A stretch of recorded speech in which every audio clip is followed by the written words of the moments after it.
ನೀವು ಮೂರ್ತಿರಾಯರು ಮತ್ತು ಪೂತಿನ್ ಅವರು ಸ್ನೇಹ, ಒಬ್ಬರು ಆಸ್ತಿಕರು ಒಬ್ಬರು ನಾಸ್ತಿಕರು ಮಾತಾಡ್ತಿದ್ರಿ. ಹಾಗೆ ನಿಮ್ಮ ಸ್ನೇಹಿತರು ಅವ್ರನ್ನೂ ಯಾರೋ ಕೇಳಿದ್ರಂತೆ ಪೂತಿನ್ ಅವರನ್ನು, ಏನು ನಿಮ್ಮ ಸ್ನೇಹಿತರು ದೇವರಿಲ್ಲ ಅಂತಾರೆ ಅಂತ. ಈ ಪ್ರಶ್ನೆಗೆ ತಾವು ಉತ್ತರ ಕೊಡದೇನೂ ಇರಬಹುದು ಕೃಷ್ಣೇಗೌಡರು. ನನಗೀಗ ಬಂದಂಥ ಪ್ರಶ್ನೆ ಅಂತ, ಇತ್ತೀಚೆಗೆ ಗಂಗಾವತಿ ಪ್ರಾಣೇಶ್ ಅವರು ಗಣವೇಷದಲ್ಲಿ ಬಂದದ್ದೊಂದು ಫೋಟೋ ವೈರಲ್ ಆಗಿ ಭಾಳ ದೊಡ್ಡ ಚರ್ಚೆ ಆಯಿತು. ನಾನು ಅವ್ರನ್ನ ಮಾತಾಡಿಸ್ದೆ, ಒಂದು ಚರ್ಚೆ ಮಾಡೋಣ ಬನ್ನಿ ಅಂತ. ಭಾಳ ಡಿಸ್ಟರ್ಬ್ ಆಗಿಬಿಟ್ಟಿದ್ರು ಅವರು. ನೀವೇನಾದ್ರು ಮಾತಾಡಿಸಿದ್ರಾ, ಏನಾದ್ರು ಹೇಳಿದ್ರಾ, ಏನು ಆ ಇಡೀ ಇಶ್ಯೂನ ಹೆಂಗೆ ನೋಡ್ತೀರಿ ನೀವು? ಮೊನ್ನೆ ನಮ್ಮ ಮನೆಗೆ RSSನವ್ರು ಬಂದಿದ್ದರು. ಬಂದು ನನ್ನ ಹತ್ರ, ನಿಮ್ಮ ಹತ್ರ ಮಾತಾಡಬೇಕು ಸರ್, ಮಾತಾಡಿ ಅಂದೆ. ನಾವು ಹೀಗೆ 100 ವರ್ಷ ಆಗಿದೆ, ಅದರಿಂದ ಎಲ್ಲ ಕಡೆಗೆ ಹೋಗ್ತಾ ಇದ್ದೀವಿ, ಒಳ್ಳೆಯದು. ಅವರು ಪ್ಯಾಂಪ್ಲೆಟ್ ಕೊಟ್ಟರು. ಆಮೇಲೆ ಈ ಪುಸ್ತಕಗಳನ್ನ ನಾವು ಅದೆಷ್ಟೋ 20 ರೂಪಾಯಿ 25 ರೂಪಾಯಿ ಕೊಟ್ಟು ನಾನು ಕೊಂಡ್ಕೊಂಡೆ, ತೊಗೊಂಡೆ. ಆಮೇಲೆ ನಿಮಗೆ RSSನ ಬಗ್ಗೆ ಏನು ಅನಿಸುತ್ತೆ ಸರ್ ಅಂದರು. ನಾನು ಅವ್ರಿಗೆ ಹೇಳಿದೆ, ನೋಡಪ್ಪ ನೀವಿನ್ನೂ ಚಿಕ್ಕ ಹುಡುಗರು ನನಗಿಂತ, ನಾನು ಮೇಷ್ಟ್ರು, ಇಷ್ಟು ಮಾತನ್ನು ಹೇಳ್ತೀನಿ. ನೀವೊಂದು ಸಂಘ ಒಂದು ಸಂಘಟನೆ ಅಂತ ಸೇರ್ತಿದ್ದಂಗೆ ನಿಮ್ಮ ಸಂಘ ಮತ್ತು ಸಂಘಟನೆ ಏನು ಹೇಳ್ತದೆ ಅದನ್ನು ಮಾತಾಡೋಕ್ಕೆ ಶುರು ಮಾಡ್ತೀರಿ. ನನಗೆ ಯಾವುದಾದ್ರೂ ಸಂಘ ಆಗಲಿ, ಯಾವುದಾದ್ರೂ ಸಂಘಟನೆ ಆಗಲಿ, ಇವೆಲ್ಲದರಿಂದ ಪ್ರೀತಿಯಿಂದಲೂ ಅನುಮಾನದಿಂದಲೂ ಸುಮ್ಮನೆ ನೋಡ್ತಾ ಇರ್ಬೇಕು ಅವನ್ನ. ಹಂಗಿರೋದು ನಮ್ಮನ್ನು ಹೆಚ್ಚು ಬೆಳೆಸುತ್ತೆ ಅಂತ ಅನಿಸುತ್ತಪ್ಪ ನನಗೆ. ಪ್ರೀತಿಯಿಂದಲೂ ಅನುಮಾನದಿಂದಲೂ ಏಕಕಾಲದಲ್ಲಿ. ನನಗೆ RSSನ ಬಗ್ಗೆ ಕೆಲವು ವಿಷಯದಲ್ಲಿ ಪ್ರೀತಿಯೂ, ನಾನು ಕಟ್ಟ ವಿರೋಧಿಯೂ ಅಲ್ಲ, ಅದರ ಕಟ್ಟ ಸಮರ್ಥಕನೂ ಅಲ್ಲ.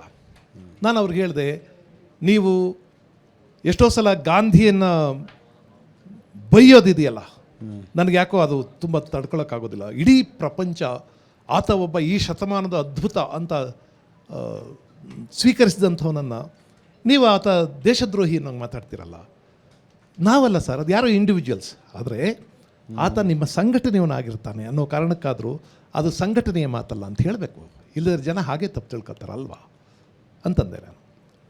ಇಂಥ ಪ್ರಶ್ನೆಯನ್ನು ನಿಮಗೆ ಕೇಳೋಕ್ಕಾಗುವಷ್ಟು ಸ್ವಾತಂತ್ರ್ಯ ಇಟ್ಕೊಂಡಿದ್ದೀನಿ. ಆದರೆ ನಿಮಗೆ ದ್ವೇಷ ಮಾಡೋದಿಲ್ಲ ನಾನು. ದ್ವೇಷ ಮಾಡೋದಿಲ್ಲ.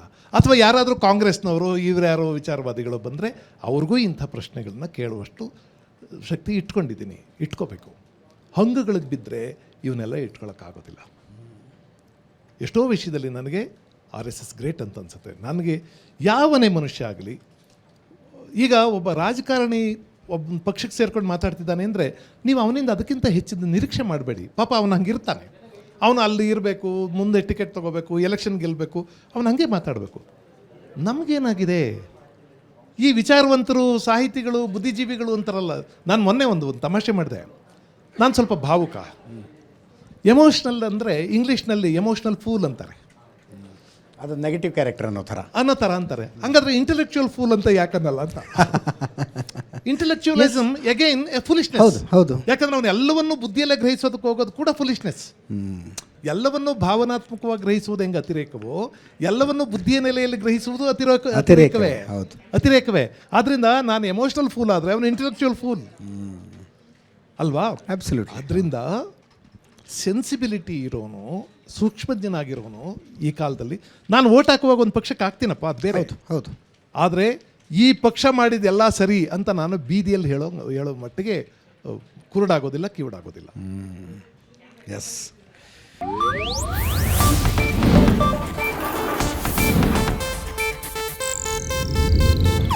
ಇದು ಏಷ್ಯಾನೆಟ್ ನ್ಯೂಸ್ ನೆಟ್ವರ್ಕ್ ಪ್ರಸ್ತುತಿ.